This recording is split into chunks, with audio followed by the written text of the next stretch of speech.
સુરતમાં ફરી એસીબીએ સપાટો બોલાવ્યો છે। બીજાના જીએસટી નંબર પર ધંધો કરો છો, તમારા વિરુદ્ધ અરજી આવી છે કહી કોન્સ્ટેબલે લાંચ માંગી છે। ત્યારબાદ કોન્સ્ટેબલ વતી 75,000ની લાંચ લેવા જેને કહેવામાં આવ્યું હતું તે સાગીરતને પોલીસે ઝડપી લીધો છે।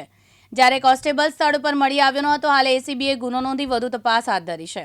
સલાબતપુરા પોલીસ સ્ટેશનમાં વર્ગ 3ના હેડ કોન્સ્ટેબલ નાથુભાઈ ભગવાનભાઈ ચૌધરીએ લાંચની રકમ અબ્દુલ ગની સરદાર શેખ સોસાયટી વિભાગ 3 હલીમા રેસિડેન્સી પાસે ઊંગામાં આવવા કહ્યું, જેથી એસીબીએ છટકું ગોઠવીને સલાબતપુરા ભગતસિંહ ચોકથી બારડોલી પીટના ગલી નાકે મારવાડી ચાની દુકાનની સામે જાહેર રોડ ઉપર અબ્દુલ ગની શેખને ઝડપી લઈ કાયદેસરની કાર્યવાહી હાથ ધરી છે।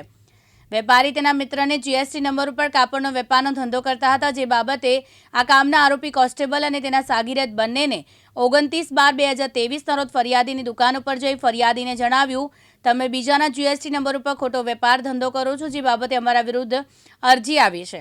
જેમાં આરોપી કોન્સ્ટેબલે ફરિયાદીના વેપાર ધંધામાં હેરાન પરેશાન નહીં કરવા અવેજ પેટે 75,000ની માંગણી કરી હતી, જે લાંચની રકમ આરોપી અબ્દુલ શેખે આપી દેવા જણાવ્યું। જે લાંચની રકમ ફરિયાદી આપવા માંગતા ન હોય, ફરિયાદી એસીબીનો સંપર્ક કરી ફરિયાદના આધારે લાંચનું છટકુનું આયોજન કરતા આ કામના આરોપી અબ્દુલ શેખને લાંચના છટકા દરમિયાન ફરિયાદી સાથે હેતુલક્ષી વાતચીત કરી લાંચની રકમ 75,000 સ્વીકારી સ્થળ ઉપર પકડાઈ ગયો, જે સ્થળ ઉપર હાજર મળ્યો ન હતો।